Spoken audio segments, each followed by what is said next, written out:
Gentlemen, good day and welcome to the Akums Drugs and Pharmaceuticals Limited Q1FY26 earnings conference call hosted by Ambit Capital Private Limited. As a reminder, all participant lines will be in the listen-only mode and there will be an opportunity for you to ask questions after the presentation concludes. Should you need assistance during the conference call, please signal an operator by pressing star then 0 on your touchtone phone. Please note that this conference is being recorded. I now hand the conference over to Mr. Prashant Nair from Ambit Capital Private Limited. Thank you and over to you, sir. Thank you, Anushka. Good afternoon, everyone, and welcome to the Q1FY26 earnings call for Akums Drugs and Pharmaceuticals. From the management, we have with us today Mr. Sanjeev Jain, Managing Director, Mr. Sandeep Jain, Managing Director, Mr. Sumit Sood, CFO, Mr. Sahil Maheshwari, Head Strategy, and Mr. Ankit Jain, who handles Investor Relations. I now hand over the call to Ankit to take it forward. Over to you, Ankit. Thank you, Prashant, for the introduction. Good afternoon, everyone. Welcome to Akums Q1 FY26 earnings call. I am Ankit. Let me draw your attention to the fact that on this call, our discussion might include certain forward-looking statements, which are predictions or projections of future events. Our business faces several risks and uncertainties that could cause our actual results to differ materially from what is expressed or implied in such statements. At Akums, we do not undertake any obligation to publicly update any forward-looking statements, whether as a result of new confirmation, future events, or otherwise. Having said that, I hope you have all gone through our investor presentation and financial results that we posted on Friday. I would now like to hand it over to our Managing Director, Mr. Sandeep Jain, to discuss our performance. Thank you. Thank you, Ankit ji, and welcome everyone to our Q1 FY26 earnings call. This date marks just over 1 year since we began our journey as a listed company. We continue to work towards strengthening the organization with a focus on long-term growth. I will commence with a brief review of the industry environment before sharing perspective on the business. The first quarter of FY26 continued to see tepid volume growth, with industry volume growth of below 0.5% and IPM growth being driven largely by price growth. The weakness seen in API pricing also continues. On an average, the API prices have declined 10 to 12% in the last 12 months. However, Akums continues to forge ahead and maintain its leadership position in the domestic CDMO industry. Despite the headwinds and long-term growth perspectives remain intact in Q1, Akums reported with growth in both revenues and profitability. R&D remains the backbone of the company. We achieved the milestone of cumulative 1,000 DCGI approvals for this group in Q1 FY26. During the quarter, we received 27 DCGI approvals. This is significant improvements as compared to 31 approvals we received during the entire last year. DCGI approvals are new formulations launches in India, which helps to improve our product mix and offer better margins.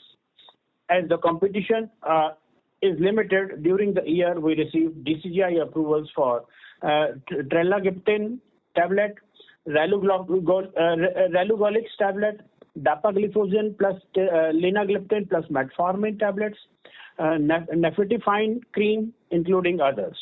We were also granted 1 patent this quarter for our niche formulation of tablet. In tablet of doxylamine and pyridoxine for management of nausea and vomiting during pregnancy. Additionally, we filed 24 new patents this quarter in our CDMO business. We further commercialized triple-layered tablet for the first time this quarter in novel formulation to improve patients' compliance. We continue to take steps to become a global CDMO. We received approvals of our first European dossier approval for rivaroxaban, a USD 15 billion plus market globally. We also filed our first dossier in Switzerland for dapagliflozin plus combination.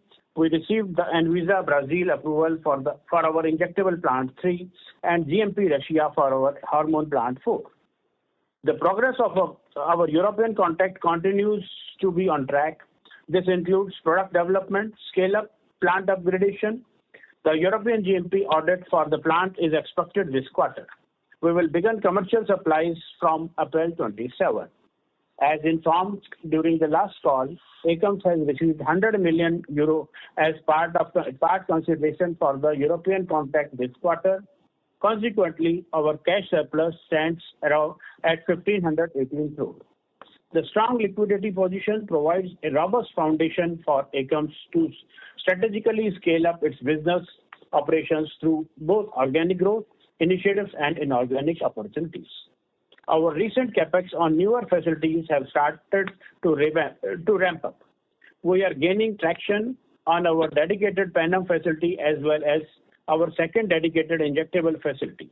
Our Baddi facility will commence commercial supplies of liquid this quarter in H2. We will commercialize oncology products from this site, and Q1 next year we will start steroidal block. We strengthened our leadership team this quarter with addition of senior executives in IT, finance. We are also taking multiple digitalization initiatives across HR, R&D, quality, and other functions. Coming to quarter, while CDMO volumes grew faster than the market, they were modest at 1%, driven by continued slowdown in the overall industry. Overall, CDMO revenues grew by 4% despite a 2.5% impact of lower API prices. The growth was led by better product mix, a testament of our strong R&D offerings, operating margins remaining healthy at 14.7%. We continue to aggressively work on turning around our API business. The API losses reduced by 50% compared to Q1 last year. We are on track to file 3 CEP dossiers over the next 12 to 15 months. The CEP filing for cefuroxime exetel is on track. Validation has been completed for the CEP filing. Cefuroxime exetel's validation has also been completed for Brazil filing. During the quarter, we marked our entry in the Nigerian market and cephalosporin APIs. With cephalosporin API, our domestic branded formulation, despite the weaker growth in the quarter, is expected to continue the healthy growth trend backed by an attractive portfolio focused on chronic treatments across gynecology and cardiodiabetics. We continue to invest in enhancing field force productivity and expand reach to specialists in keeping with our growth aspirations. In the international branded business, we continue to build capabilities across our focus market. We received 20 new dossier approvals this quarter. This is a focus segment for this group. The consolidation in the trade generic segment continues as we are doing prudent efforts to bring down the losses. Let me turn attention to our performance now. We saw overall incoming growth at 2.5% during the quarter, year on year. Revenue growth in CDMO came in at 4% year on year, resulting in revenue of 813 crore. Domestic branded formulation have shown 3.4% year on year growth to rupees 107 crore. International branded formulation showed 3.8% year on year growth to 23 crore. Total EBIT improved 19% year on year, while operating EBIT improved 4% driven by better gross margins. Looking ahead, we remain focused on strengthening our CDMO leadership, scaling high-value capabilities, and driving operational excellence backed by a strong pipeline and prudent capital allocation. We are well positioned to deliver sustainable and profitable growth in the year ahead. With that, I would like to hand over to our CFO, Mr. Sumit Sood, for the discussion on financials. Shri Sumit Sood. Thank you, Sandeep ji, for the detailed explanation on the business. Now, good afternoon, ladies and gentlemen. I'll take you through the financial performance of the company and the highlights for 30th June. Our total income stood at 1,051 crores, an increase of 2.4% year on year, and a decrease of 2.1% quarter on quarter. During the quarter, we rationalized our presence in the API and trade generic segment, leading to a reduction in revenue in these segments. The reported EBITDA for the quarter was 156 crores, an increase of 19% year on year and 40% quarter on quarter. Margins stood at 14.8%, expanding 208 basis points, and from a year-on-year basis and 443 basis points on quarter-on-quarter basis.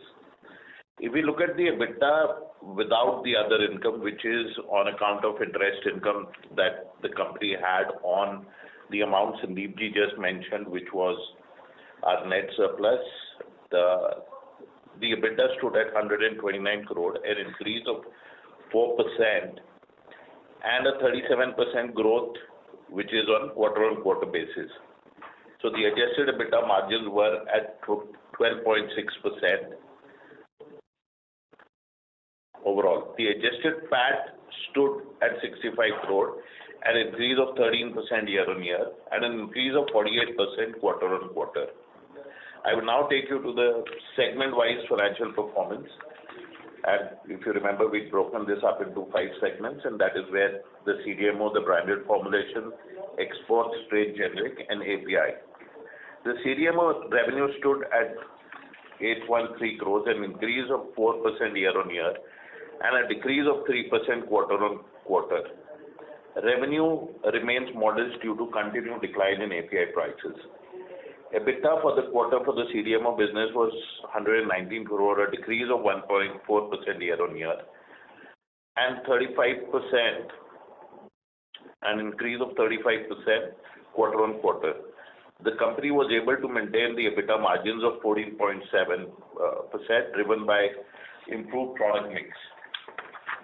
Domestic branded formulation, if we look at the details, revenue stood at 107 crores, an increase of 3.4% year-on-year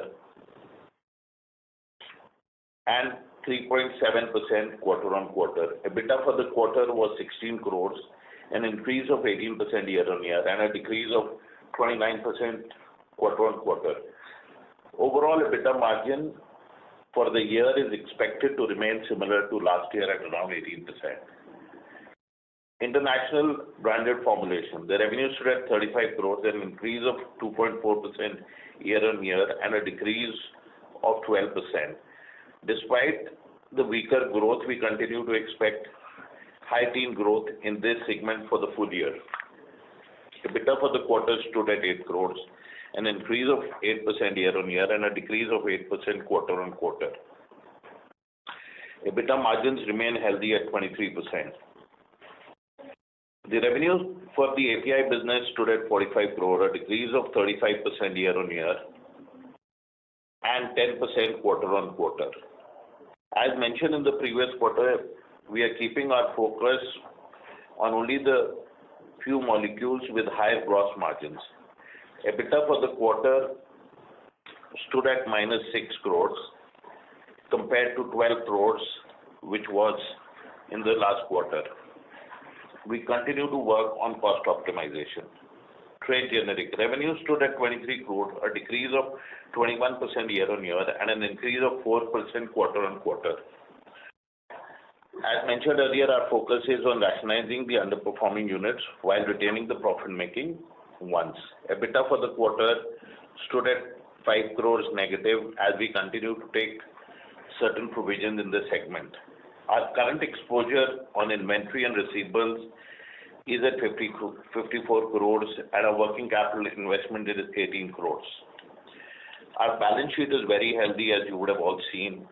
We have a cash surplus of, as Sandeepji mentioned, of 1,518 crores. We had a positive free cash flow of 935 crores, which was partly on account of the money we received from the EU contract. Overall, the business continues to remain strong, supported by solid CDMO segment, a promising pipeline, and as I mentioned, the healthy financial position. From our side, we can conclude the financial highlights for the quarter. We would request to open the forum for question and answer session by the moderator. Thank you. Thank you very much. We will now begin the question and answer session. Anyone who wishes to ask a question may press star and 1 on their touchtone telephone. If you wish to remove yourself from the question queue, you may press star and 2. Participants are requested to use handsets while asking a question. Ladies and gentlemen, we will wait for a moment while the question queue assembles.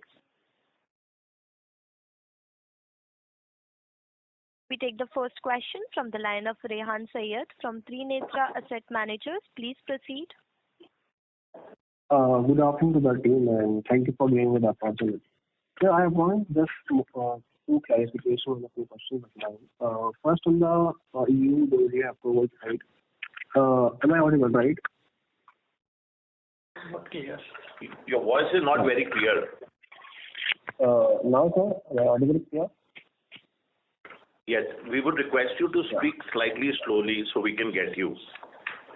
Sure. So you have mentioned receiving the first EU dossier approval for Rivaroxaban and filing a dapagliflozin combination dossier in Switzerland.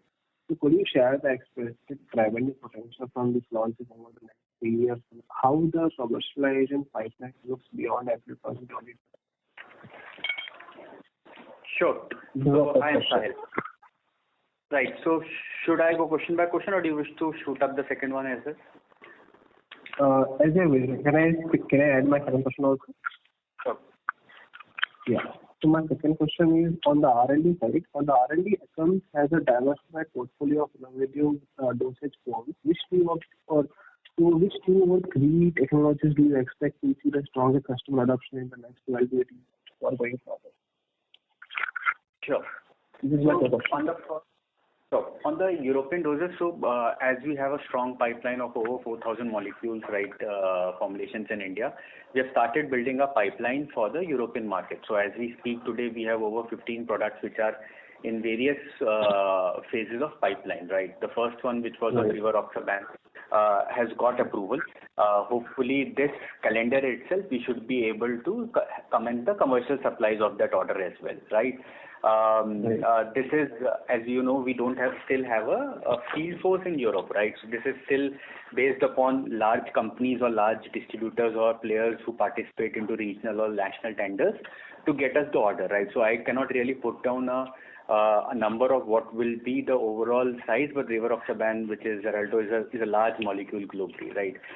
So we expect it to continue. Dapagliflozin again serves a large market in the diabetes segment, and its combination along with metformin is something we have filed and will get approval soon. Similarly, we have multiple products in tablets, hormones, liquids, which are under various phases of development and will.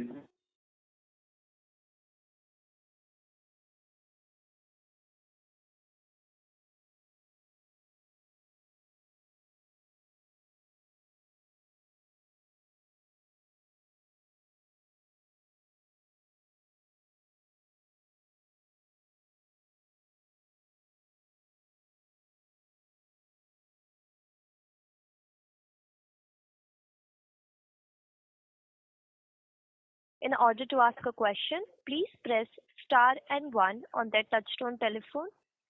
We take the next question from the line of Vivek Agarwal from Citigroup. Please proceed. Yeah, thanks for the question. First question is related to CDMO business, right? So the growth was again muted around 4-5% kind of thing. So how to look at full year growth in this particular segment, and what are the trends as far as the API pricing is concerned on the overall industry volumes are concerned, actually, if you can highlight. Thank you. Sure, Vik. Hi. So two things. I think one is you're talking on the pricing of the API. So API pricing continues to remain soft. So right. So what we also mentioned that what we did was we looked at our large buying APIs, the top 200 odd APIs, and saw what really is the trend. And what we saw was a double-digit decline in the last 12 months only. On top of it, add the decline which happened the year before, right? So that continues to remain soft. On the full year guidance for this CDMO business, right, well, we still have 9 months to work hard on this. I think what the guidance which we initially gave was mid to high single-digit growth in the top line in the CDMO business, right? What we observed in the Q1 was a 2.5% decline in our API pricing led growth, right? So while the growth is still achievable, I would rather say from mid to high we would target a mid growth as of now, mid single-digit growth as of now. Understood. Thank you. And we also seen a marginally dip as far as the margins are concerned, right? 15.5 to around 14.7%. So what has led to this? So I think this is quarterly. I think blip, as we also mentioned earlier, this business is really looked at an annual level. So a 14 to 15% margin is what we usually deliver in this business. That should be the zip code in which we operate. Thank you. Just one more question. As far as the volumes are concerned, next year we will see in India, right, launch of generic semaglutide by multiple players. So how you are placed in this particular segment? Are you expecting any kind of volume pickup next year on account of this product launch, etc.? You can throw some light. Sure. So one is on semaglutide. Semaglutide really is a value, not a volume-driven product, right? So can semaglutide really pull up the volumes in the market? No, right? The volumes will still be driven by mass therapies. On our play in this segment, that is not really the core segment we are focusing on. Thank you, sir. That's from my side. Thank you. The next question is from the line of Madhav from Fidelity. Please proceed. Hi, good morning. Good afternoon. My first question was on the CDMO business margins. Given that API prices, have been coming down, that obviously impacts the top line growth for us, which you're saying could be mid-single digit growth this year. But if API prices are lower, shouldn't the percent margins for us start moving higher, just mathematically? Is that the right way to think about the margin profile and how that could play out? So, Madhav, so the margins that we get in this business are a cost plus on a percent basis, right? So, for example, if on a certain dosage form I make a 15% margin, that 15% stays, right? So if the API prices move from 100 to let's say 90 today, my 15% would remain, right? But that's not how the maths work at the factory, right? We have fixed expenses across power, fuel, manpower, and so on, right? So the constant effort is how do we increase our product mix, wherein instead of 15%, can I have a product which commands 18% of margins, right? So that my net margin improves. And secondly, around the cost reduction and the optimization initiatives, which are an ongoing process across the group of how do we sustain our margins. So, sorry, your guidance for FY26 is how much? So, as I said earlier, replying to Vivek, was given the API prices, what we saw in Q1 declined by almost 2.5%, and it still looks very soft as we speak in August. They still continue to slide, right? So, we are targeting growth. Obviously, growth should come, but should be in single digits only. Okay, got it. Then the second question was on the export business. So in the presentation, when you have given international branded formulation of 35 crore, that's basically the export CDMO business, or the export CDMO business is captured in the CDMO segment itself? Like, where does that revenue get captured today? Exports, so CDMO is anything we do in India or exports. So the international branded is what we classify as a segment. So branded is our brands. Correct. Okay. So what we're doing as a CDMO in Europe today, that's part of the CDMO segment? Correct. We still have to recognize the revenue in that. So we still, as I said, we still have to recognize. We recently received the first approval of rivaroxaban. Yeah. So we still have to recognize revenues in it. Okay, got it. And could you give some more sense around the business potential in Europe? And basically, could you explain a little bit about the business model as well? Like, are we sort of going it with the large Indian generic companies who, have presence in these countries and we sell via their front end, or, how does it work? And what's our competitive advantage in this market? Like, do we have a lower cost structure versus, many large Indian generic companies operate in Europe today? Sort of, do we have a lower cost structure, or, what's our sort of strength there? Yeah. Thank you. So what we have identified are three levers wherein we can play in the European market, right? So first is I still don't have a field on ground, and my core strength as a group always has remained manufacturing, right? So our first lever is CDMO, what we'll do as a group largely in the European market. So right, so that is one business model. The second is focusing on products and molecules where there is limited competitive intensity, right? So as we said, we have received for rivaroxaban, right? Dapagliflozin, which is a large untapped molecule. We have few products in pipeline across the hormonal range as well, for which the EU GMP is expected over the next 6-9 months. Right. So playing in markets where the competitive intensity is low. That is our second theory behind it. And third is tapping clients not just in India but outside as well, right? So one easy way out could be we tap Indian customers, right? But with the quality of products, the history of manufacturing services, and we serve MNCs as well in India. So right, to your question, we are not just very go-getting on the Indian players as well. We have our teams which regularly visit the European markets, and we are open to any sort of collaboration, whether with Indian or a European or an American player in Europe.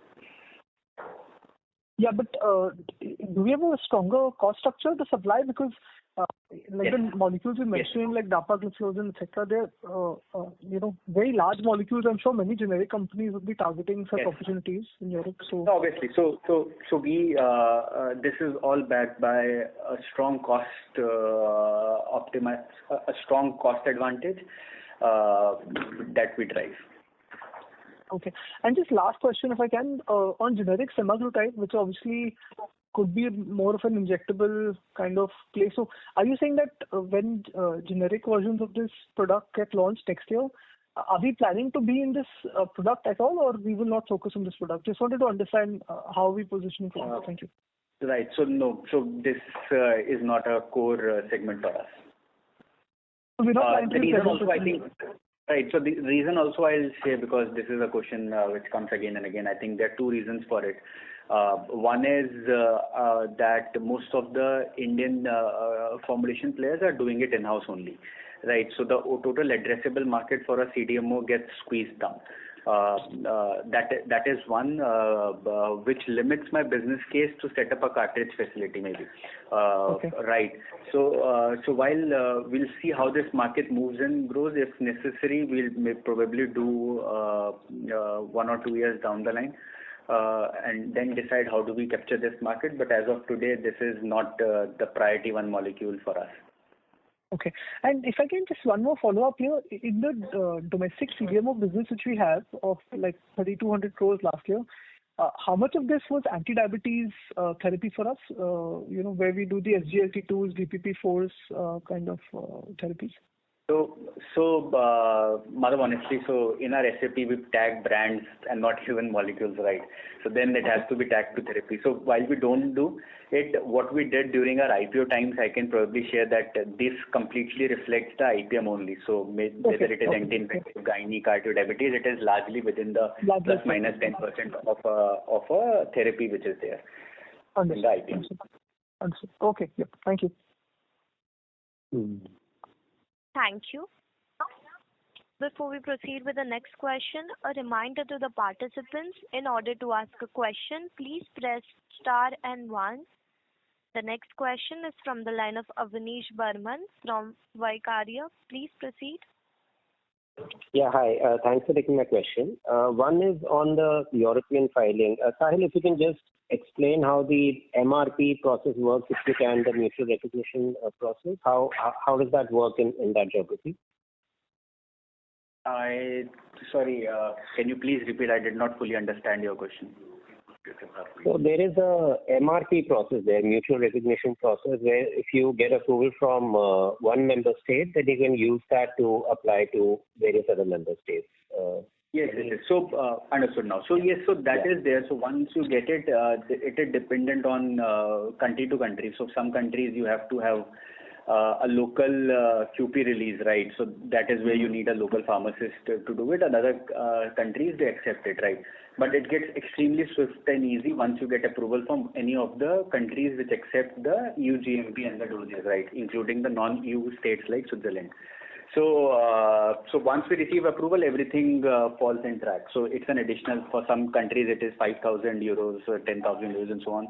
We just have to file the registration fees and it continues to that geography as well. Is there a timeline that the regulatory authorities say that within these many days, I mean, they are liable to give the approval? Honestly, I don't know this. Maybe we can take with my record and get back to you. No worries.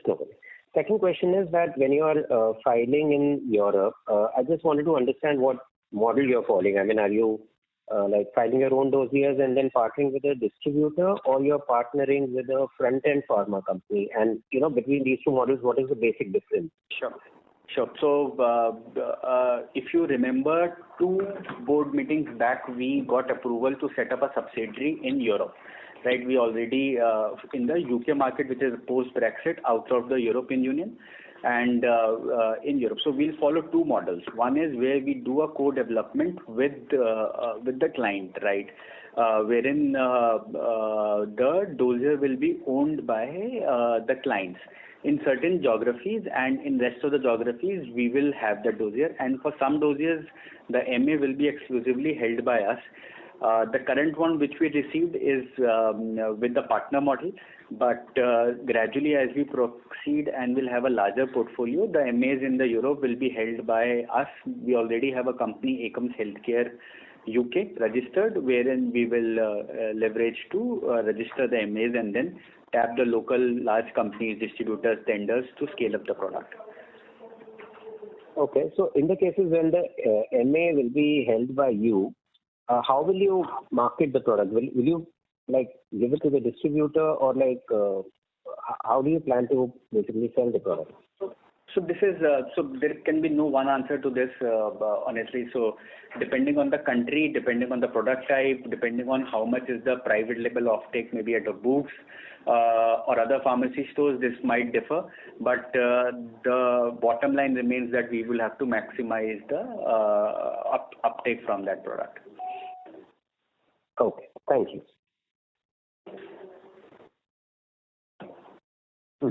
Thank you. I'm done, yeah. We take the next question from the line of Harsh Bhatia from Bandhan AMC. Please proceed. Yeah, thank you. Hope I'm audible. Yes. Yeah, I just one on the European market. Just wanted one clarification. I understand that there will be a co-development model which you just mentioned, as well as a few molecules going forward, which will be dossiers which will be on their own name. How would the pricing be decided? Because from what I could understand from your commentary was that these will be tender-based contracts, which is why you're not giving out a guidance. That's okay. But the pricing part will be linked to how the tenders pan out to that extent, or it will probably be a cost-plus model that we follow in the India market. Plus, how would the margins for the European market look like? So as I said, though, this will be across private market as well as tender market. So some countries like Germany, you have a strong tender system of procurement. You have clinical commissioning groups in UK which procure regionally for counties, and then you have rest of the markets wherein you have a large private market, right? So this will be a mix of whether it is which channel it really goes through. The margins obviously will be better than the domestic CDMO margins that we currently generate, and that's broadly around it. So but this has to really show up as we build. So if I'm now talk maybe 3 to 5 years down the line, what we target is to have at least 10 dossiers in the European market which we own and are sizable in nature. So depending on whether it is a private market or tender market, your pricing strategy / cost plus model will keep on changing. That would be the fair assumption. So Europe, what we have realized honestly is cost plus is a limited part of the model. Largely, it is a fixed pricing, whether it's a private market or a tender market, right? So that's how the margins move. If you really track other players as well, introduction of a new player or API pricing, it usually does not impact the output prices, but usually impact the margins of the formulators, right? So that is largely how the model moves in a European market. Okay, and just one last clarification: the bigger contract that we have, which will start, I think, so from CY 28 or CY 27 rather, that is also on a fixed cost model. Correct. So that's a fixed cost CDMO model where the market authorization is completely belonging to the client, so we don't own the dossier as well. And so that is not the model we were talking earlier where we file it. That is a filing that will be done at the clients for their established brand, which is currently being done. We are just a exclusive manufacturing partner out of India for that molecule, and that will begin from March 27. So, thank you. Thank you. We take the next question from the line of Vivek Agarwal from Citigroup. Please proceed. Yeah, thanks for the opportunity again. So in the domestic business, how to look out for the full year growth, given that we have seen a subdued growth in this particular quarter, and any particular reason why your growth is just 3-4% in this particular quarter? Thank you. So you mean domestic CDMO, right? Yes, domestic branded formulations. Domestic branded formulations. Okay. Yes. So domestic branded formulations should track the IPM growth, Vivek. So this was one quarter. I think the margins were better compared to last Q1. It was just one-off quarter. We see the growth coming back in Q2, Q3, and the rest of the year. So we should be tracking the IPM. But what has impacted in this quarter? So nothing. I think it's a usual reorganization. You have certain periods. I think not necessarily I can pin down to one reason honestly. It is growing, but that should come. If you also look at the price growth that we took was roughly 1.5% itself, which was way larger. The rest of the market, which takes a 5-6%. So everything is in place. I think for the rest of the year we should perform well. So no significant concerns or deviations from the guidance earlier on this business. But given the small base as well as I think the business makes largely in favor of certain chronic segments, right? Don't you think that this business should grow ahead of the industry, ahead of the IPM at least? That's the endeavor, Vivek, but we could not do it in this quarter, and for the rest of the quarters, we'll have to certainly perform better than the market and hence track the IPM, right? So the endeavor is for the rest 3 quarters, we grow faster than the IPM so that at least we are in line with the IPM as we close the year. Thanks. And just lastly on API and trade generics, right? So how long you see the business can just turn EBITDA positive? Sure. I'll take trade generics first because that is the consolidation year for that business. Right. So we over the last 2 years have experimented a few things, but we still believe this is a business which has a peak EBITDA potential which is lower than the CDMO business. And the global initiatives we are taking, as well as the working in capital which is required to run this business is large. It is largely a non-differentiated business where price plays a major role in the uptake, right? So considering all these factors, we believe that this is not the right segment for us to stay invested in.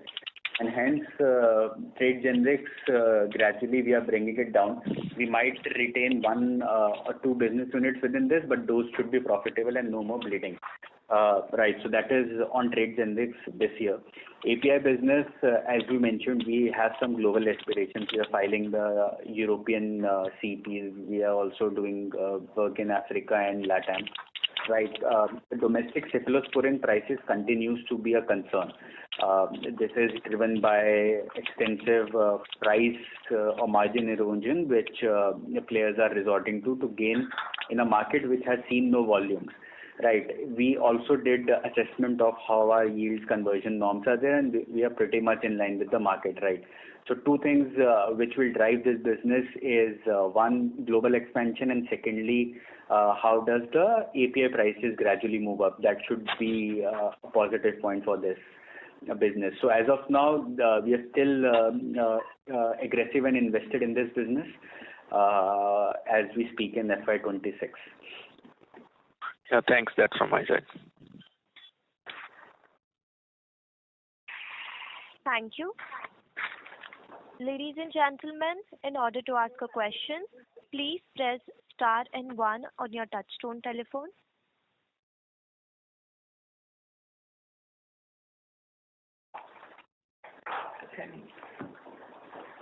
A reminder again to the participants, in order to ask a question, you may press star and 1. We take the next question from the line of Madhav from Fidelity. Please proceed. Yeah, just one more follow-up. The EU CDMO contract starts from April 2027. So could you give some sense of basically FY28? How much could be the annual revenue run rate from this contract for us? And do we expect it to sort of ramp up fully in the first year, or it could take 2-3 years before it fully ramps up? Sure, Madhav. So this is an established product, so there should be no ramp-up phase. So we should do at least 300 crores annually from this contract. Yes, April 27 is when we start commercial supplies. Okay, got it. Understood. And the margins for this contract are similar to our existing CDMO business margins, or is it better than what we do, 14-15%? Similar margins. And the other European business which we are targeting, where we've got one approval recently and filing some more. How big can this opportunity be for us in the next, let's say, 2 or 3 years' time? I mean, I'm assuming it's close to sort of zero right now, just ramping up. So any aspirations in terms of revenue next 2-3 years? So I should say 5 years, because European GMP approvals, dossier filings, scaling up to other countries takes time. So let's take a 5-year horizon. From exports, how much should we do? So if I could break it down, so 300 crores we'll get from this contract. There are a couple of other, not of this value, but there are a couple of other contracts that we are working towards. So those should give me some value. There is already 150 crores run rate of other exports business that I do in other geographies. So over the 5 years time, we should target maybe $100 million in exports. Okay, 100 million exports of CDMO, basically, right? Yeah. So I'd say exports, because international branded is also supplied 100% from this. So entirety of formulation exports from the group. Okay, and that's already at, like, let's say $15-20 million run rate, right? Like $15 million. The source, right? The formulation exports in the yes, so we currently are at 15. If over 5 years we should scale up to 100. Okay. And given we have balance sheet cash right now from the advance we've received, and in the PPT we did mention some inorganic opportunity which we can pursue.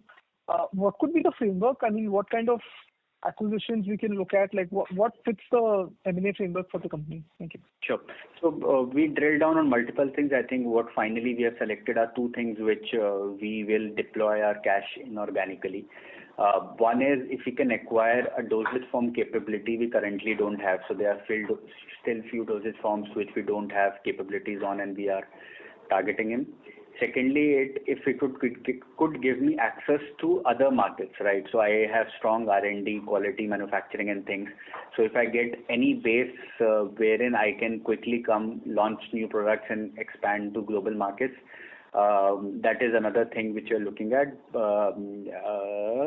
in the inorganic side of it. And we are open whether we do it within India or maybe outside India. Got it. Okay, thank you. Thank you. Ladies and gentlemen, a reminder to the participants, in order to ask a question, you may press star and 1 on your touchtone telephone.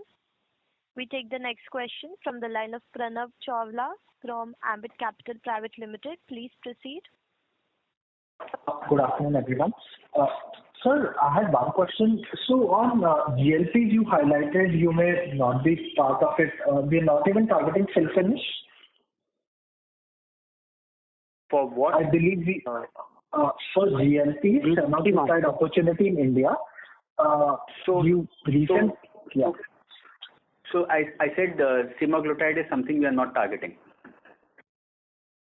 Right. So that includes fill finish as well. That includes fill finish as well, right? So we have the required R&D in place. We are on it, but how big we'll do, which all dosage forms we do, still not aggressive on that molecule. Given, as I said, most of the players are doing it in house, and subsequently with so many players entering the market, the prices might drop substantially compared to the innovator price. Okay. So, and also, can you share an update over our Jammu expansion? Sure. So Jammu, as I said in earlier calls, we have to start the plant by March of 2027. Right. So we are tracking that timeline given our current capex is already ongoing in Baddi plants, as well as the utilization scope of ramp up already exists in a Haridwar facility. Right. So towards the end of this year, we'll start capex, and over the next 12-13 months, we'll do the capex, and subsequently March 27, we should be ready to go live from that facility. Perfect. So, and one last question from my end. In the API business, if I see the numbers closely, we have been able to maintain our gross margins, EBITDA margins over there. So, how do we read this? Because EBITDA margins in this business were almost 20% in the first quarter of last year, and now we are almost stabilizing near that early teens number. Right. So we did almost 44-45 crores of EBITDA loss in that business last year, if I remember it correctly. Right. What we initially indicated was we'll do an improvement of 20 odd crores in EBITDA this year. That was the target. Right. So while it could have variability quarter on quarter, I think we would still track this number, and we are targeting that we should do as per the guidance in this business.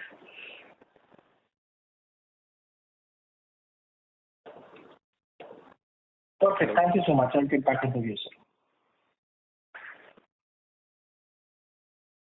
Thank you. Before we proceed with the next question, ladies and gentlemen, in order to ask a question, please press star and 1 on your touchtone telephone. The next question is from the line of Dr. Neha Kharodia from Abacus. Please proceed. Yeah, hi, good afternoon, everyone, and thanks for the opportunity. I would request Ms. Neha to please come closer to your device while speaking. Am I audible now? Yes. Hello? Yes. Yeah. Yeah.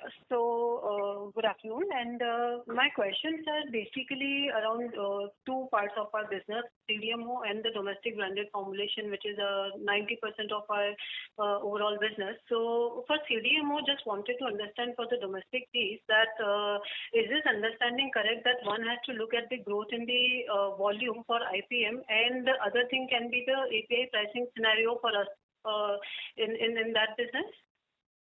Correct. So we do not get any benefits of the MRP, right? So that is something which a marketing company governs. So for us, which are two important things is the volume growth in the overall sector, as well as how the API prices move, because since it's a cost plus, it's a major component of my cost. Understood. So when we say that we can grow in mid to high single digit growth in this segment, what is the assumption that we are taking for the volume growth as well as the API? Are we expecting any improvement in the API pricing scenario?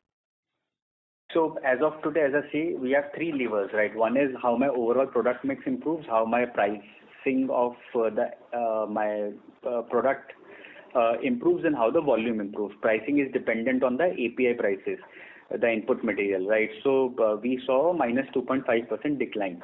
So that is on a decline. The volumes which we grew by 1%, we expect some uptake in the rest of the 3 quarters.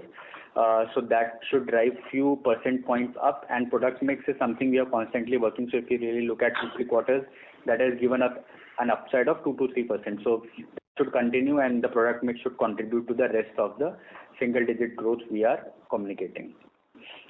Understood. So 2 to 3% kind of volume growth and 2 to 3% kind of benefit from the pricing. Is that understanding correct? And that will be from the product mix, the pricing should remain flat.